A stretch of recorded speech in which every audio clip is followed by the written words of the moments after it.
Alright, today I'm going to talk about shields. I previously made a guide on shields and it was just incorrect, so redoing it. Now that I'm a bit more experienced with the game, I started to realize there is no blanket answer, this is the best shield ever, you know? It's really just a delicate balancing act of balancing offensive synergies with defensive synergies. For example, looking at my PvP build, I have a weapon that just focus. This is all offense, right? There's no shield steal, there's no life steal, there is not a single defensive stat on this synergy for adaptive augmentation. I don't have survivability in the nano effect either, because this is biological, it's not siphon. So, since I'm running a super offensive weapon, my shield would need to complement defensively, which it does, because it has guard armament. Plus 15% reload, 10% life in shield steal, 10% nano resistance. You might be something like, how do you get guard armament? Is it attachments? No. No, it is a backpack synergy. With backpack synergies, you just need two types of that same synergy weapon. This Mazu Disruptor, it's guard armament. One of the perks of guard armament as a backpack synergy is I can put any mods I want to on this gun. It does not matter. I can just focus on what the mods are doing for me. If I just want a barrel that gives me more damage, I can do that. If I want fall off distance, I can do that. I don't have to care about the synergy of weapon attachments because it's a guard armament weapon, right? I'm only using it to complement my backpack synergy to give myself this life and shield steal.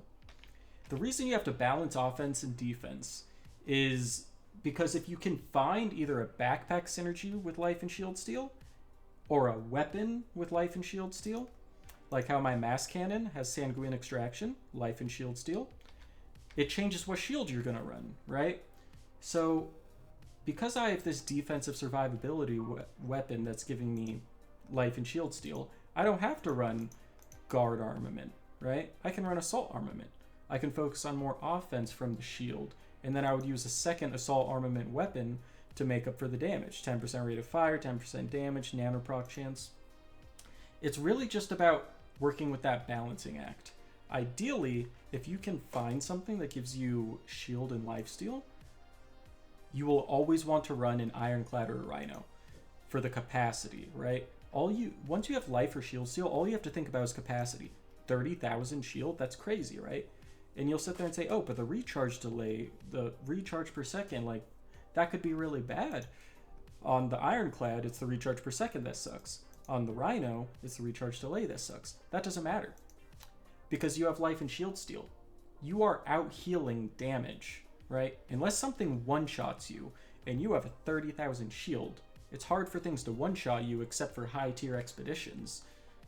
Unless something one-shots you, you're just going to heal faster than they deal damage to you, because you have that life and shield steal.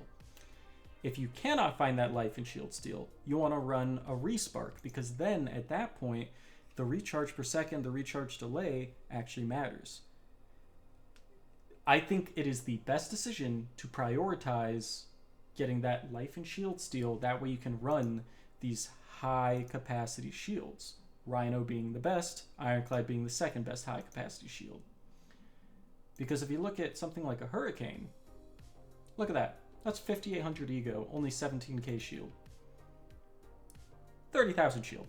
Which one do you think is better? You know, like, it's about how hard something can hit you, and then you can still keep on just outputting damage. If something hits me and I have my 30,000 capacity shield, I don't really care about that. I'm going to heal it right back before they end up killing me, because I'm dealing enough damage, and that 10% life or shield steal, 15% life and shield steal is more than enough to just heal it back while kiting whatever mob is killing me. So once you think about capacity, lifesteal, shield steal, once you balance that part out between your offensive perk, your defensive perk, then you want to start thinking about the actual secondary perks on these shields, right? So for something like expeditions, I don't think there's anything better than a survivor. 20% self-revive, refresh on shield break. Now, at face value, you're all like, okay, that doesn't seem that important. But once you realize in expeditions, you can revive yourself once, and then you're waiting almost 5 minutes to get your next one back. And you're saying, oh, but that's only a minute off the cooldown, right? That's still 4 minutes it's down for. Once you get downed in an expedition with a survivor, you finish whatever fight you're doing, right? take a step back, pull out a bombardier SMG, a salvo rifle, some low caliber, low damage explosive, shoot at the ground and break your shield. You just got 20% back. Wait a couple of seconds, you're not in combat anymore. Shoot at the ground again, break your shield, another 20%. This survivor allows you to just quickly get yourself revived back and then continue moving on. That way you don't just fully die and have to use that limited currency. Because each daily package you get, like from your claimables, if you have patron, you get one of these currency, right? You can revive yourself one extra time. This is a limited resource you cannot get a lot of. You want to save it as much as possible. That's why Survivor perk is so good in these expeditions. It gives you an extra life. It makes it so if you're in a long, drawn-out battle against the final boss, maybe your shield breaks 5 times and you just already get that self-revive back. Survivor is the best for expeditions. That is the best perk for expeditions. Can't really be, like, argued with. After that, things become more situational. Let's say you're using mass cannons. Let's say you're using mass lobber, any explosive, and you're finding out that these mobs, they're all running at you. If you're point blank and you shoot at something, or if you just position incorrectly, if you're going too fast, you blow yourself up a lot, run blast proof. Take less damage from your explosives. When you pair this with a perk, right, there is a perk in this tree that also makes it so you take less damage from your own explosives. When you pair those two together, you're going to blow yourself up a lot less often. Now, after that, in terms of other really good perks like regeneration, 100% shield regeneration. That's also a very viable perk, primarily in PvP. Something else very viable in PvP, or even in PvE, if you can't find blast proof or survivor, you could run Berserker, right? If you're running shield steal and life steal, Berserker goes with that quite well. Oh, your shield just broke?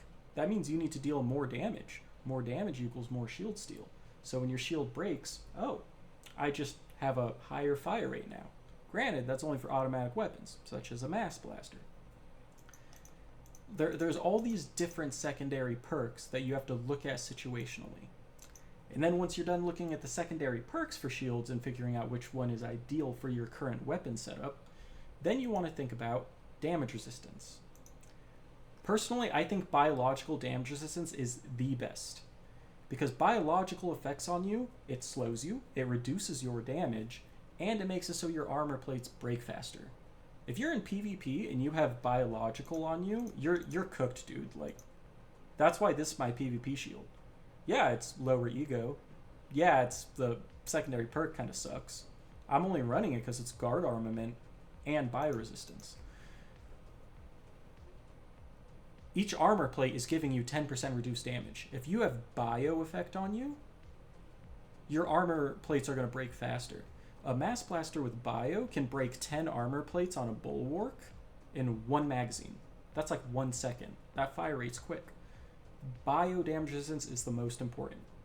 If you can't find bio damage resistance, then you start working your way down the tier. Okay, well, everyone's using radiation, so radiation is a nice second best choice, yeah? That doesn't work. Electricity resistance for PvP is very good. In PvE, not as important. For PvE, I would only focus on bio resistance and radiation resistance in that order. Things like fire, things like electric, those aren't going to get you killed in PvE. Radiation and bio will get you killed in PvE. Bio, electric, is primarily what's going to kill you in PvP, and then radiation and fire and whatnot. But that's going to do it. Like, it's really... only thing you have to realize about shields is it's all just a balancing act. Like, if you have a cleansing napalm mass cannon, that's your DPS weapon, right? Which means, to complement that aggressive weapon you have, you would need a shield with guard armament, preferably a rhino, or an ironclad if you can't find a rhino, and a secondary weapon with guard armament. That way you can get that shield and lifesteal. Because now you have your offense and your survivability and defense. Shields are just a balancing act. Once you mesh it well together, things will work out for you.